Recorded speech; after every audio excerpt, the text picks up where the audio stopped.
Hi, I'm Daniel Lucas, and welcome to Abstract Essay, where ideas take shape, thoughts find depth, and every conversation explores the art of thinking beyond the obvious. And today I have my special guest indeed. Well, one of her advocacy to help us to earn 40,000 a month, a worry-free, reliable income. No other than Miss Carol Tice. Thanks for having me, Daniel. Welcome on Abstract Essay. And Miss Carol, I want that 40,000 a month worry-free, reliable income. Tell us about it. I feel like that's a low number these days. On Skool, the platform that I have my new paid community on, there's a lot of 100K a month earners. There's a lot of big money floating around because paid community is a hot niche right now. It's really exploding. And monthly membership revenue is that reliable income that I had for 12 years on the business I'm talking about on the story you're looking at, that I sold in 2021 for life-changing money. And, remodeled the house, sold the house, bought the RV, and now I'm here in the RV. And now we travel, and I'm helping other coaches and consultants and experts to follow in my footsteps and launch paid communities at Community Growth Academy on Skool. Miss Carol Tice, thank you so much for sharing your knowledge and wisdom to the world. So, can you please introduce more about yourself that I miss, Miss Carol? What more would you like to know? Do you want to go back to the beginning of how this first community happened? Yes. Let's start there. So I was a longtime business journalist, and I ended up getting fired in a budget cut in 2005. And I started to read blogs, which but then were pretty new. And I was like, well, I want to start a blog. I know how to write, I could do this. And what I had noticed out in the marketplace was that a lot of freelance writers were not earning a lot of money. Like content mills had just emerged, and a lot of people were really getting ripped off. And that made me very mad. I was just like, no, you need to get paid what you're worth. And my original premise was just like, I would sell a book with all my freelance tips, and I would make a fortune off it at the end. It was really my audience that kind of steered me to community, because they had a lot of questions and they were very individual. They needed a lot of answers. And I knew I couldn't be like the free Dear Abby of freelance writing. I needed to find some way to compensate myself for doing this and do it in a more efficient way. So I had done some coaching along the way. I did some one-on-one coaching and I got some results, but not so consistent. And then I did a small group. Then I started doing some small group coaching, and I saw that having that peer support was better. And then I joined a paid community for bloggers to improve their blog. And as soon as I got in it, I went, this is amazing. I love this. I'm learning so much. And there's nothing like this for freelance writers, and there really should be. And then I kind of mused along on that for a while. I don't know. I'm not technical. How would I do that? And I went to a online business conference in Chicago in probably spring 2011. And in July 2011, it was launched. I came home from that conference like really fired up. Like, I have to stop talking about this, and I have to just start asking my audience what they would want in paid community, what would they pay for it. So I did a survey and gave everyone who took it a discount on membership that they kept forever if they didn't quit. And some of those people stayed in for years. So I basically built it from what they told me they wanted. And then, you know, opened the doors and was just like, that thing we've been talking about that you said you need from me. Now it's open and you can join. And that's actually a pre-marketing project that I strongly, strongly advise that community builders do, to build in public. Don't like just go off in a corner and build what you think people want. You need to build an audience around your expertise. So you have people you can ask, like, would you be interested in this? Would this help you? And, you know, if just sitting a course on autopilot would have helped them, like I could have just done that. But it's like their needs were so individual, and it's a space that keeps changing. You know what AI is doing now to it, right? So uh, Yes. that's kind of the formula for a good community scenario where paid community will work well. It's an industry where you kind of need peers alongside you, supporting you, not just an expert telling you what to do. And there's new things changing and happening all the time that you need help understanding and get explained to you. So that I kind of fit right into that box with it. And at the time that we launched in 2011, there really wasn't a lot else exactly like that out there. Well, Miss Carol, again, thank you so much for sharing your knowledge and wisdom to the world. And let's talk about overcoming fears of visibility, getting unstuck, Mhm. and building confidence in online business. What is your biggest fear when you first started showing up online, and how did you move through it? I think I just I didn't know anything about marketing. I had been in journalism and, you know, was taught that the marketing side of the paper was like the dark side of the force. You know, we didn't interact, and I didn't know a thing about doing marketing. And I felt weird doing it. You know, I felt like, oh, I'm bothering people. And, you know, I would see the pros on a closing day of a campaign send like 10 emails to me, and I would be like, I'm never doing that. That's so rude, you know. So I really had to kind of get over that and learn. Just, you know, I signed up for some blogs like Copy Blogger, and I learned about online marketing and how to sell something in a not obnoxious and salesy way, and how to find kind of my marketing flavor and, you know, do it in a providing helpful information kind of way. I'm just not a hard sell person. I probably could have made a lot more money if I had been willing to grind people. That's just not me. So that wasn't how I did it. But I also had 2 points in the growth of that business where I got stuck on where membership like plateaued and we weren't getting any bigger. And it took kind of reaching out and getting some outside opinions to get over each of those. So I'd say that's a big thing to say, is like, if you're feeling stuck, don't just like sit in a corner going, oh, I'm stuck. Like, who could you ask who knows about your problem, who might be able to help you with it? So the first thing that happened is we were open all the time. We were just continuously open.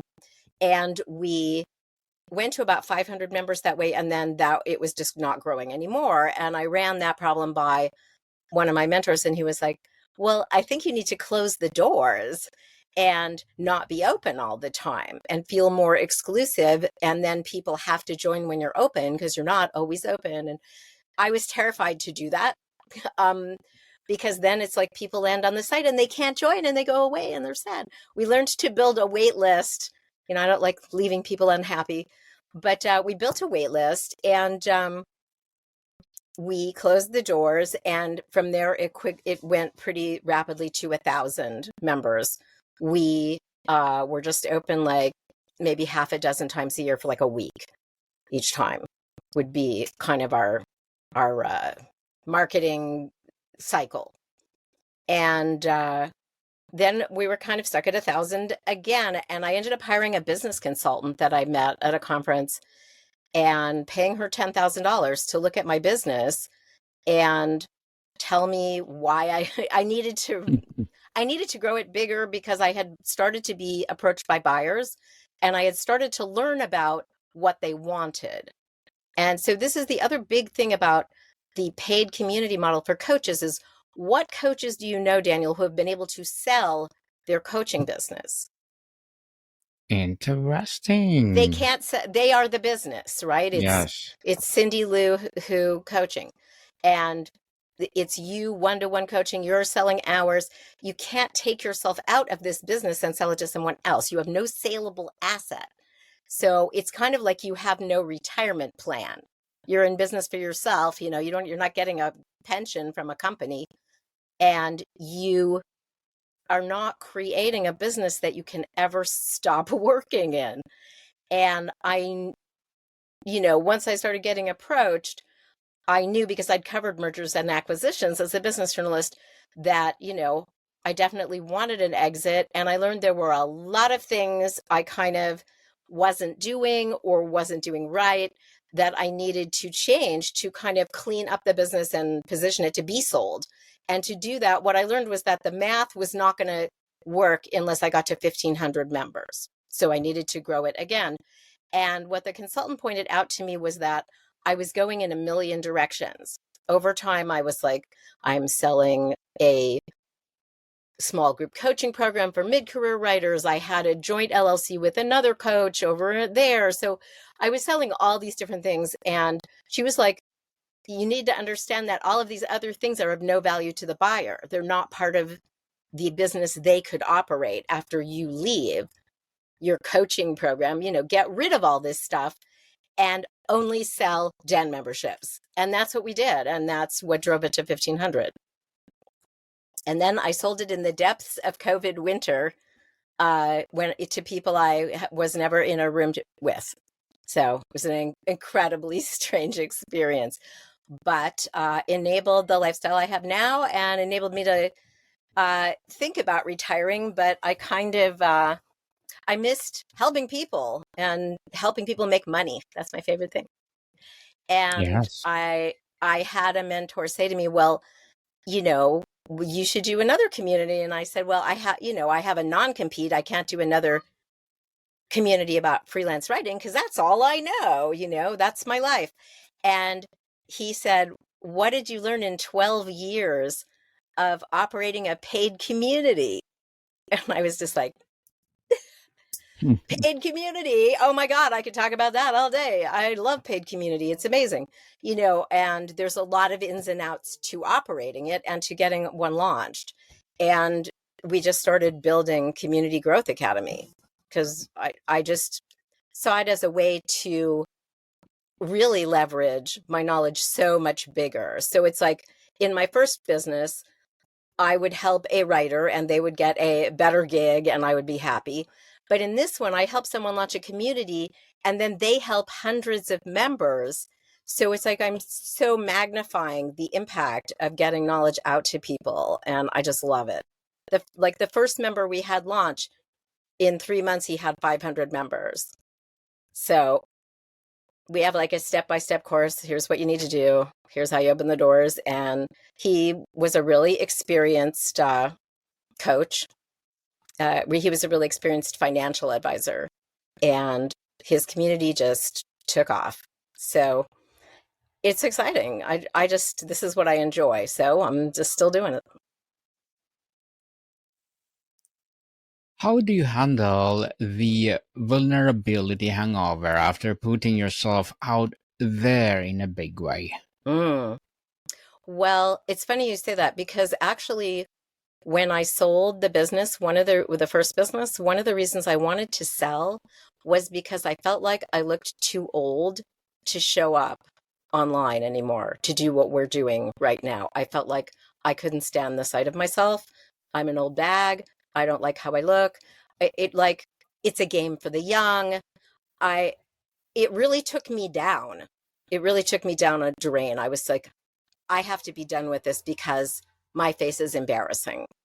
And, then I went away from it. And I think as I sat with that and thought about that negative self-image, I just thought, I think the part of me that, rebels against the conformist part of society, like, started to rear its head, and I started to go, I'm not going to let, the internet be taken over by a bunch of 20 somethings who don't know anything just because, like, they have shiny lip gloss, and they're not really helping anyone. People who are mature adults have very serious, valuable expertise to share, and, like, I'm not going to disappear. They're not going to, intimidate me off the internet. And I'm glad I'm back. I haven't had any plastic surgery or anything. I'm basically the same me. And I just decided, like, I don't care, but it took me a few years. Like, it was 21 when I sold the business, and it was just the end of last year, like 24, when we launched Community Growth Academy. What strategies have you found most effective for dealing with imposter syndrome when going live or launching something new? Oh, I am not really an imposter syndrome person. I know that I know what I know. Um, I'm not a youngster faking it. I had a traditional radio background. I used to be on KPFK Los Angeles. So I felt pretty confident going on. What I didn't feel confident doing was selling online. And I used to do, hour and a half long live sales webinars to, like, when the den was open, we would do a live free event, to get people to join and stuff. And those terrified me. those And I would always forget to say something really that I thought was really important, and I just stopped doing them live. I started taping most of it and just doing an intro and playing it, because why put yourself through that? If you've got, like, a core set of 7 tips you're going to give, like, make some slides, just prep it. I just think that there's all these conceptions about, like, how we need to present ourselves and how we need to be. And, eventually I just went, okay, well, all the big gurus say I need to do it this way, but I'm not going to. I thought it's too intense for me. I just don't like it. And I think that's pretty much now, Daniel, you've arrived at, like, really the big story arc for me, because every coach is told you need a $10,000 offer. You're nobody unless you're selling a $50,000 package a year to your clients. And that just never resonated for me. That never felt right, because the thing about high ticket is that it means you're going to help a few people, because selling high ticket is really hard. And then you find the whatever 12 clients you're going to work with this year. And I didn't want to help 12 people. I helped 12,000 people in my community for $25 a month. And that was what I wanted to do. I wanted to have greater impact, do less marketing because you have a lower ticket thing, easier to sell. And I wanted to spend more of my time helping people make more money, giving them the knowledge I have about online business, and not selling. And I think that's where every entrepreneur needs to get, is, like, there's a lot of conventional wisdom out there. And if it doesn't resonate for you, go another direction. I made all of my money on $25 a month. Like, the vast majority of the money I made in the business. We also sold courses, there were a few upsells, but really the cash cow was $25 a month. There's more than one way to run an online business. And I think you said you wanted to talk about why online business is the best model. And that we've kind of gone over some of that, which is it's a saleable asset, which most coaching businesses are not. And a lot of other types of online business really aren't very valuable. And it allows you to have that reliable income, which is amazing, and allows you to impact more people. You use the power of mass adoption to drive your price down so you can help thousands of people where you might have only helped, a dozen in a year. So I think for some of us, that's just really appealing. I know a lot of coaches really struggle to get those big ticket clients and may just feel like they're just not having the impact that they want, you know, going after that. And that's how I felt. And I went another direction, and I am so glad that I did, because, you know, paid community is special. The other angle to it is that as time goes on, you create less and less. You're a convener. You don't have to answer every question. You know, it's the community members helping each other and posting their ideas. And that dynamic of kind of making this big family is amazing. And feeling like you connected people who needed that person who was going through the same thing they were, and there's no one like that in their town. And you really make a lot of really, really longtime friends. I just was in Europe for almost a month, and I met with 3 of my members in person, and it was just incredible. And some of them told me they still have the same accountability buddy they got, you know, a decade ago. They still call them. So you're like building a world, you know, a community of people that really bond with each other and with you. And also, they all are like your super fans, blowing up your socials. There's just, I could go on. It's a great model. Great model indeed. And Miss Carol, as an entrepreneur, what are your short-term and long-term goals? Well, my short-term goal is I'm trying to drive a Community Growth Academy to 100 members. So I may not want it to be any bigger than that. I may want to run this community in a completely different way than I did my first business, where I really wanted thousands.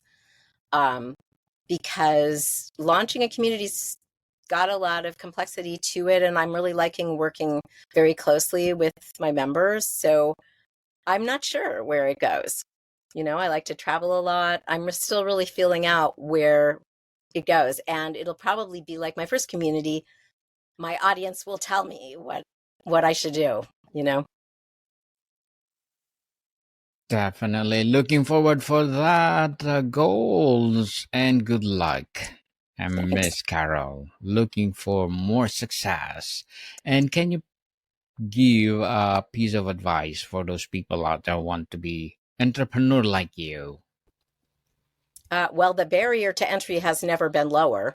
The platform I'm on, Skool, just started a $9 a month membership option. So you can start a community on Skool for $9 a month.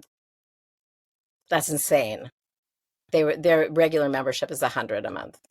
So, you know, it's like if you have expertise, if you have an idea that you could convene a community around, there's sort of nothing stopping you now. When I started my first business in 2011, we had to hand build websites on WordPress and make, you know, chat forums, work on them, an affiliate program. It was insane and cost thousands and thousands of dollars a month. It was a huge expense to run it, which was why most bloggers didn't start a paid community, because it huge difference in cost.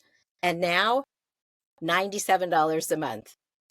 So, you know, or $9 a month. You get a few less benefits. But investing in yourself is the best thing you'll ever do. You know, especially with the way corporations are now, they treat people as disposable. You know, no one has job security. Really, you know, see if you could get a business started. Thank you for that advice, Miss Carol. And can you please recommend a book or books that influence your journey? Yeah, the book that I thought your audience might like is called Rocket Fuel, and one of my mentors recommended it to me. The subhead is The One Essential Combination That Will Get You More of What You Want from Your Business, and it's by Gino Wickman and Mark Winters. And the premise behind this book is that you need a number 2. You're like the visionary, and you need like an execution person. And for me, that was my webmaster in my first business. And it really inspired me to kind of grow her role a lot and give her a lot of run room. And she did amazing stuff with the business that never would have happened if it was like just me trying to figure it out. So just an interesting book about, building your team. Well, thank you for that recommended book, Miss Carol. And before we wrap up our discussion for today, I'm inviting you to please to listen to my other podcast, people, my other podcast, because my abstract essay is already in fifth season, abstract poetry in second season, and my book 101 review in fifth season too, comedy 101 in second season, and my food 101 in Wow. fifth season as well, geography 101 in fourth season, and my baby podcast. Law 101 and Mental Health 101, Love Letters in a third season, and Movie 101 Review, and Music 101 in fourth season, and Science 101 and Sex 101 in its first Wow. season. I had seen the Let's, book 101, which I could be interested in because obviously writers read a lot. So, yes, and I ghostwrite books is my sort of other business. So I'm all about books. definitely. Please do come over. I'm going to invite you. Please listen to them wherever you listen your podcast. So, Miss Carol, if you could go back and give your just starting out self one piece of advice about visibility, what would it be? Hire help sooner. Yeah. I just, I went too long trying to figure everything out myself. I wasted a lot of time. And I remember hiring my first webmaster for like $500 a month, and which is like nothing. And immediately, the business started to take off. Interesting, Miss Carol. Again, thank you so much for sharing your knowledge and wisdom to the world. So, can you please invite our listeners to support your business, your advocacy, or whatever projects that you're doing right now? Absolutely. You can find me at Community Growth Academy on Skool. And Daniel, I think you should have a link to the free case study all about how I built my first community and sold it Yes, for for sure. everyone to have for free. Yes. Yes, people, let's support Miss Carol Tice because if you support her, for sure, more and more and more empowering business to come. So, Miss Carol, thank you so much for your time. Thanks for having me. More to come, people. See you soon.